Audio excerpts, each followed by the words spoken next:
Assalamualaikum warahmatullahi wabarakatuh. Salam hormat, salam sejahtera untuk kita semua. Perkenalkan, saya Yeni Fatman, STMT. Saya salah satu dosen strata 1 Prodi Teknik Informatika, Fakultas Teknik Universitas Islam Nusantara. Saya lulusan Institut Teknologi Bandung, Program Studi Magister Teknik Informatika. Pada kesempatan kali ini, saya akan menyampaikan pernyataan diri dosen dalam unjuk kerja Tridharma Perguruan Tinggi atau yang disingkat PDD UKT-PT bidang pengajaran pada salah satu mata kuliah yang diampu, yaitu mata kuliah inti Prodi Perancangan Sistem Informasi dengan bobot 3 SKS, dan mata kuliah ini ada pada semester genap. Pendekatan pembelajaran yang saya gunakan dalam mata kuliah perancangan sistem informasi ini yaitu dengan teknik DIA, yaitu Delivery, Interaction, dan Assessment. Delivery di sini merupakan penyampaian materi pembelajaran. Teknik penyampaian materi yang saya gunakan ada dua, yaitu yang pertama menggunakan buku ajar perancangan sistem informasi, baik yang berbahasa Indonesia maupun yang berbahasa Inggris. Kedua, penyampaian materi melalui PowerPoint, presentasi atau PPT.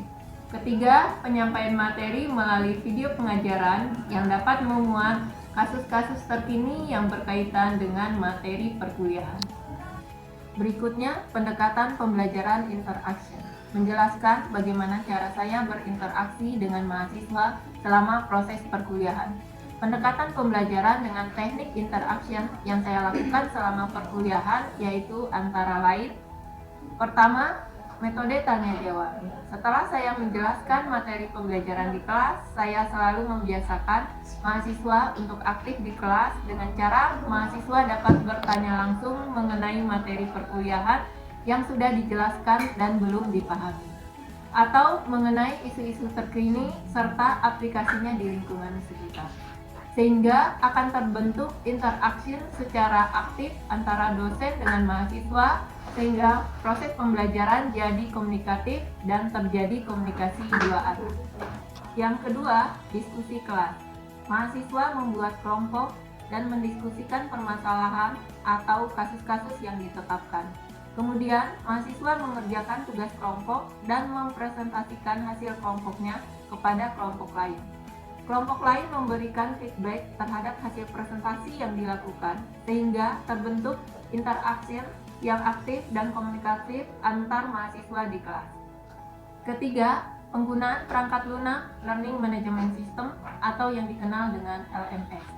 Dengan memanfaatkan LMS yang diberikan oleh Universitas Islam Nusantara berupa Litera, dapat mempermudah mahasiswa untuk mengakses bahan ajar RPS di mana saja dan kapan saja. Litera juga digunakan sebagai media pengumpulan tugas maupun kuis dan ujian, sehingga hasil proses pembelajaran dapat terdokumentasi dengan baik. Dan yang terakhir, pendekatan pembelajaran asesmen menjelaskan teknik penilaian yang saya lakukan terhadap kemampuan mahasiswa dalam mengikuti perkuliahan perancangan sistem informasi. Di pekan pertama perkuliahan, saya selalu menyampaikan kontrak perkuliahan untuk dapat disepakati bersama antara dosen pengampu dan mahasiswa. Kontrak perkuliahan yang saya buat berisi ketentuan perkuliahan dan presentasi penilaian bobot pengajaran. Di sini saya akan menguraikan mata kuliah perancangan sistem informasi secara lebih rinci yang terangkum di dalam rencana pembelajaran semester atau yang dikenal dengan RPS. Dokumen RPS, Perancangan Sistem Informasi, dibuat oleh tim pengampu mata kuliah sebelum proses pembelajaran dimulai dan disetujui oleh koordinator rumpun ilmu mata kuliah dan ketua prodi Teknik Informatika. Adapun poin yang saya jelaskan di sini merupakan cakupan rencana pembelajaran semester Perancangan Sistem Informasi, diantaranya yang pertama, identitas dan deskripsi mata kuliah; yang kedua, capaian program lulusan atau CPL Prodi; yang ketiga, capaian pembelajaran mata kuliah atau CPMK; yang keempat, materi pembelajaran; yang kelima, metode pembelajaran; dan yang keenam, sistem penilaian. Identitas dan deskripsi mata kuliah. Mata kuliah perancangan sistem informasi dengan kode mata kuliah TIF 4318. Merupakan mata kuliah wajib semester 4 dengan bobot 3 SKS. Selama 14 pertemuan tatap muka dan 2 pertemuan untuk UTS dan UAS. Mata kuliah prasyarat yaitu interaksi manusia dan komputer, pemodelan basis data, dan introduction web programming. Deskripsi mata kuliah. Mata kuliah perancangan sistem informasi mempelajari tentang penganalisaan terhadap masalah-masalah sistem dan memberikan solusi terhadap pemecahan masalah tersebut serta melakukan perancangan terhadap sistem informasi yang akan dibangun sehingga bisa memberikan gambaran yang jelas tentang rancang bangun sistem informasi yang akan dibuat kepada pengguna sistem nantinya. Capaian program studi yang berkaitan dengan mata kuliah perancangan sistem informasi ini yaitu yang pertama, memiliki pengetahuan yang memadai terkait dengan cara kerja sistem komputer dan mampu merancang dan mengembangkan berbagai metode pengembangan perangkat lunak untuk memecahkan masalah. Yang kedua, mampu mengambil keputusan secara tepat dalam konteks penyelesaian masalah di bidang keahliannya berdasarkan hasil analisis informasi dan data. Yang ketiga, memahami dan menerapkan teori, model, dan teknik yang tepat yang digunakan sebagai basis untuk mengidentifikasi dan menganalisis masalah. Mendesain perangkat lunak, membangun, mengimplementasi, melakukan verifikasi, dan membuat dokumentasi. Yang keempat, bekerja secara mandiri ataupun tim untuk membangun dan menghasilkan perangkat lunak yang berkualitas. Yang kelima, memahami dan menerapkan teori, model, dan teknik yang tepat yang digunakan sebagai basis untuk mengidentifikasi dan menganalisis masalah. Mendesain perangkat lunak, membangun, mengimplementasi, melakukan verifikasi, dan membuat dokumentasi. Dari CPL Prodi tersebut diturunkan menjadi capaian mata kuliah sebagai berikut. CPMK 1, mampu menerapkan langkah-langkah inovatif dalam konteks pengembangan sistem, khususnya pada tahap perancangan hingga usulan teknologi. CPMK 2, mampu memahami konsep proses, sistem, dan sistem informasi, beserta membuat representasinya dalam bentuk DFD. CPMK 3, mampu merancang sistem untuk mendapatkan pengetahuan, insight, atau pola yang bermanfaat dari sistem untuk berbagai keperluan.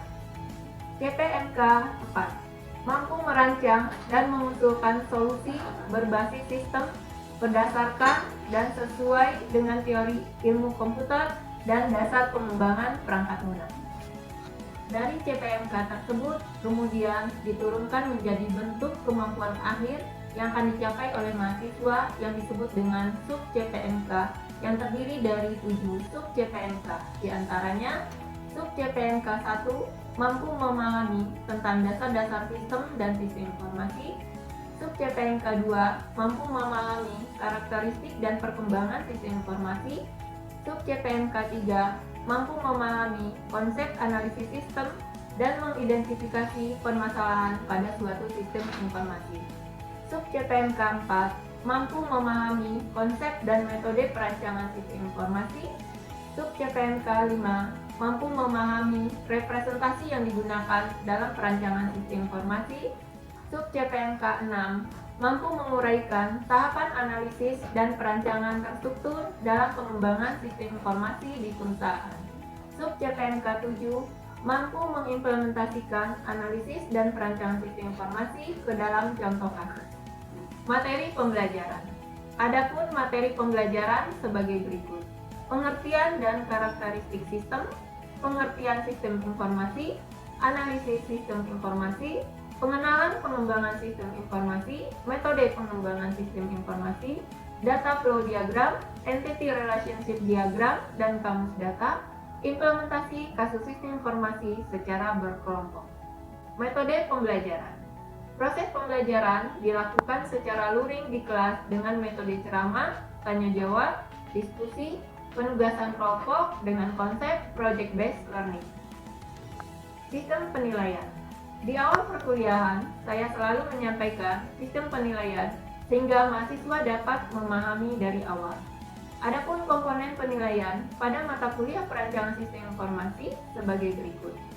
Kehadiran 10%, tugas dalam bentuk proyek 30%, UTS 30%, UAS 30%. Berikut video pengajaran mata kuliah perancang sistem informasi saya. Selamat menyaksikan. Wassalam. Terima kasih. Assalamualaikum warahmatullahi wabarakatuh. Waalaikumsalam warahmatullahi wabarakatuh. Oke, ini adalah pertemuan pertama setelah Anda libur semester ya. Jadi ini adalah semester 4. Semangat ya. Dan sebelum kita memulai perkuliahan untuk menjadi berkah ilmu yang kita dapatkan hari ini, sebaiknya kita mulai dengan membaca doa. Silakan kepada Muhammad Salum untuk memulai doa bagi teman-temannya. Baik, baiknya sebelum memulai perkuliahan ini kita berdoa dalam hati mulai.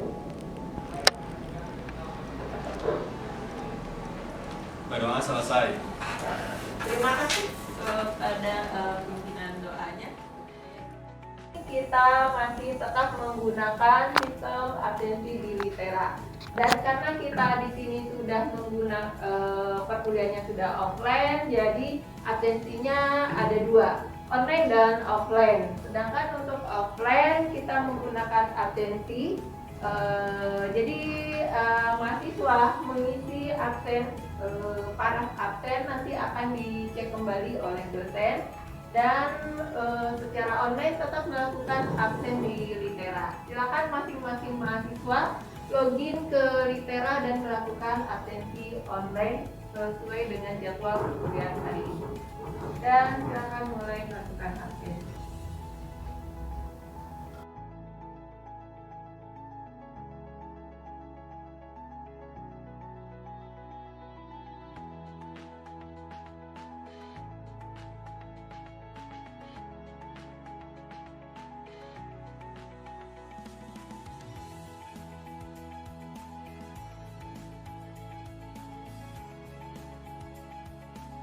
Perkuliahannya yaitu perancangan sistem informasi. Nah, di Litera ini seperti biasa, seperti semester-semester sebelumnya, Anda bisa melihat di home nanti akan kelihatan filenya ada di RPS. Nah, di sini bisa kelihatan download RPS. Jadi masing-masing mahasiswa silakan masuk ke akunnya. Di sana nanti bisa download RPS dari mata kuliah sistem informasi ini. 8 ya, sesuai dengan semester, yaitu untuk semester 4 dengan bobot SKS-nya yaitu 3 SKS. Program studi ini berdasarkan yang sudah ditetapkan oleh prodi, di mana di sini kita bisa lihat untuk mata kuliah ini. Untuk PSI ini ada P1, P2, P4. Nah, di bawah CPL ada capaian mata kuliah ya. Capaian mata kuliah di sini yang pertama beserta dengan contoh-contohnya ya. Yang kedua, mahasiswa mampu memahami konsep apa yang dimaksud proses. Yang ketiga adalah mahasiswa mampu memahami konsep pengembangan sistem informasi dan metode pengembangan sistem.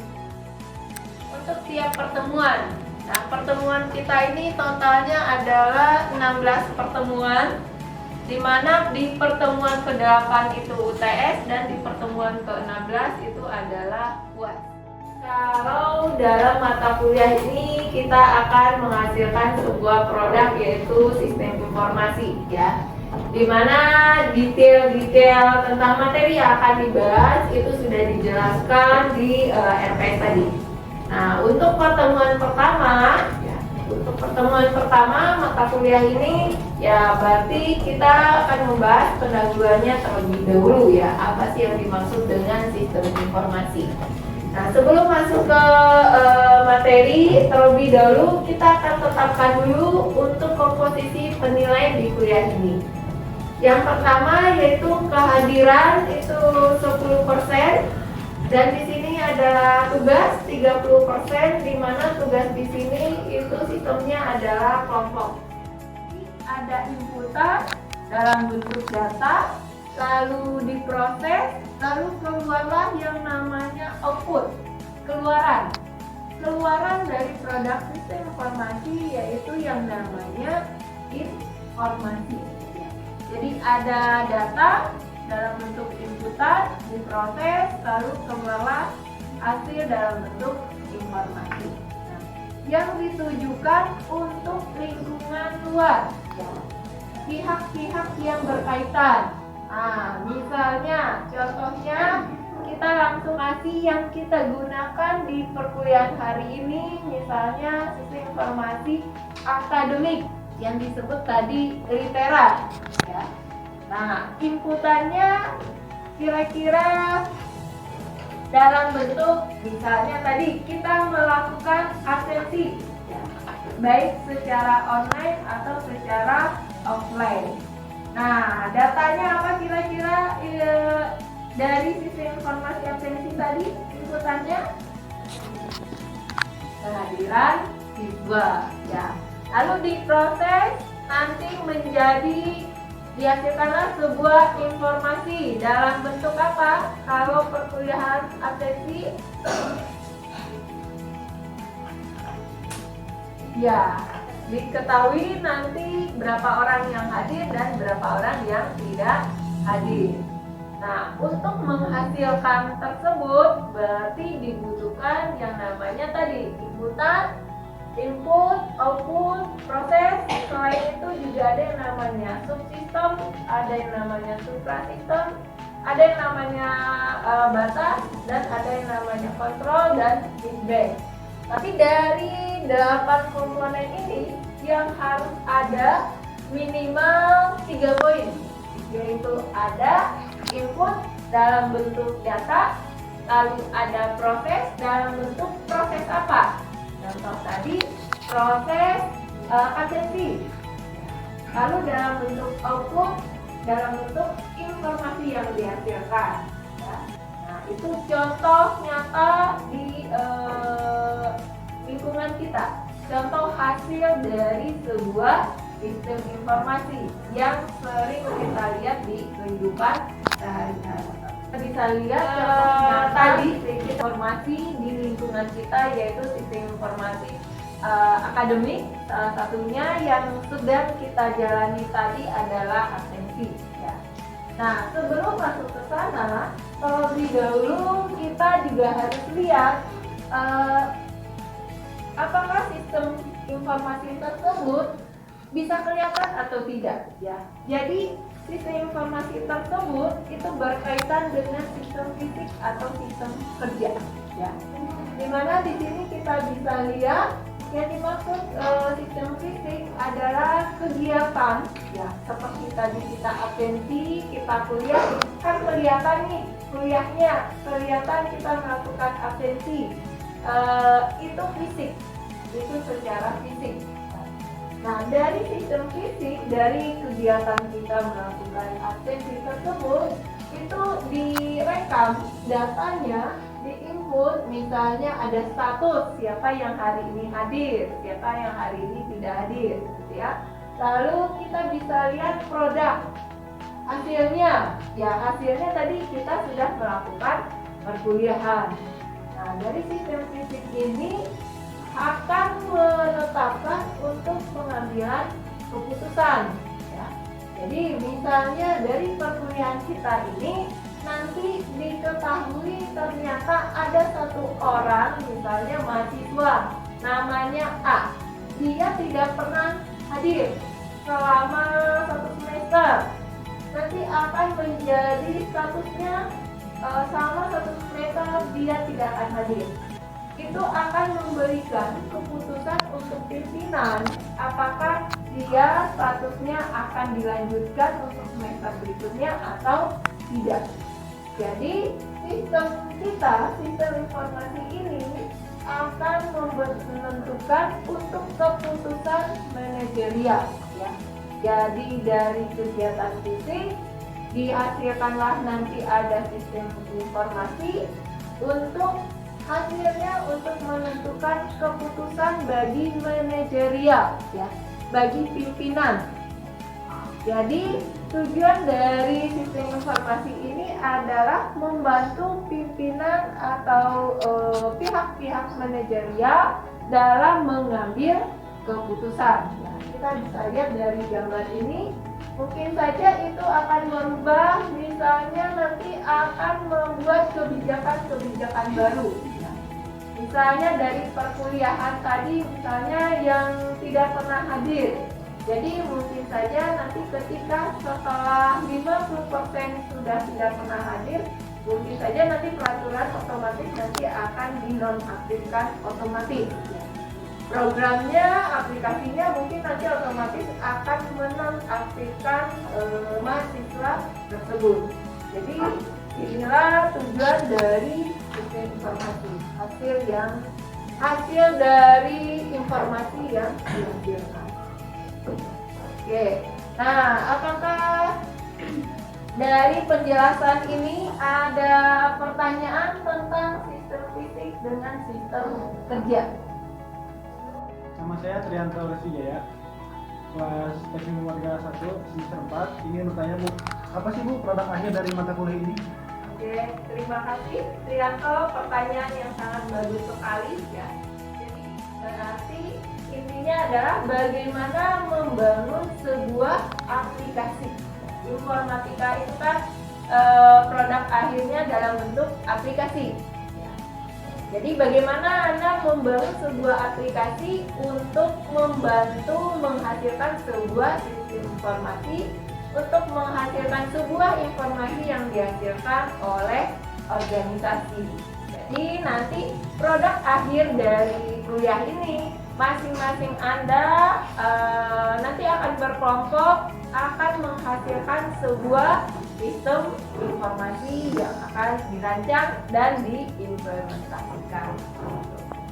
Apakah jelas jawabannya untuk Trianto? Oke, terima kasih pertanyaannya.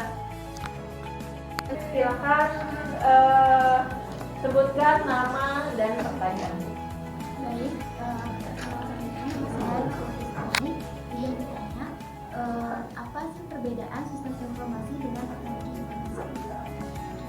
Pertanyaan yang juga sangat bagus ya. Yang dimaksud dengan sistem fisik di sini bisa kita lihat sistem fisik itu fisik. Kalau fisik itu kan kelihatan, kenyataan. Ya. Contoh yang kita gunakan tadi adalah sistem akademik. Nah, contoh yang akan kita langsung bisa lihat adalah kegiatan kita tadi melakukan absensi,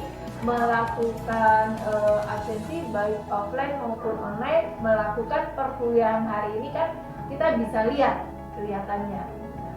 Lalu ada yang namanya tadi sistem informasi. Dari sistem fisik yang kita kerjakan tadi, itu kita bisa menangkap data-data atau data apa sih dari kegiatan tadi. Kita bisa menangkap data mahasiswa yang hadir, data siapa dosennya, ya. Jadi dari kegiatan fisik itu ada data yang kita tangkap, yang kita olah menjadi sistem informasi. Tapi jangan salah juga, ada juga kegiatan fisik yang memang tidak ada datanya. Itu bisa kita memotong kayu, gitu. Itu kan kegiatan fisik tapi tidak ada datanya. Jadi itulah perbedaan antara sistem fisik dengan sistem informasi. Ya. Apakah pertanyaannya sudah bisa dipahami jawabannya? Baik, saya Gideon Syah, perwakilan dari kelompok 1, ingin menyampaikan hasil diskusi tentang perancangan sistem informasi yang telah kami diskusikan, yaitu dengan judul perancangan sistem informasi penerimaan peserta didik baru tingkat SLTA diutamakan yaitu SMK berbasis web. Saya perwakilan dari kelompok 2, nama saya Hafiz Hamzah Rahman. Saya menjelaskan yang pertama itu judul. Untuk judul saya mengambil, kelompok kami itu mengambil tentang perancangan sistem informasi dengan alur pengaduan di Kementerian Komunikasi dan Informatika. Yang pertama itu di kami dalam bahasa pemrograman menggunakan pemrograman dan framework Tailwind CSS. Untuk database yaitu SNMP MySQL. Terus kami mengambil judul sistem peminjaman operasi. Kenapa kami mengambil ini tersebut karena banyaknya permasalahan masyarakat dalam meminjam secara online. Oke, tadi kita sudah selesai dari materi awal, pendahuluan, lalu penjelasan dari RPS, lalu sudah diskusi antar kelompok, bahkan sudah sampai presentasi hasil dari penentuan topik dari masing-masing kelompok ya. Mudah-mudahan nanti di akhir semester ini topik-topik yang tadi sudah ditetapkan itu jadi ya, jadi kelihatan nanti di informasinya seperti apa. Oke, untuk perkuliahan kita materi pertemuan pertama cukup sampai di sini dan mudah-mudahan kita mendapatkan berkah dan yang lainnya. Alhamdulillah perkuliahan ini berjalan dengan lancar. Dengan begitu kita ucapkan alhamdulillah Rabbil alamin. Dan yang tidak lupa, mulai dari pertemuan berikutnya akan selalu ada tugas secara kelompok dan diharapkan semuanya selalu mengerjakan tugasnya setiap orang ya. Jadi semuanya harus rajin ya. Tetap semangat untuk mengerjakan tugas. Terima kasih semuanya. Assalamualaikum warahmatullahi wabarakatuh.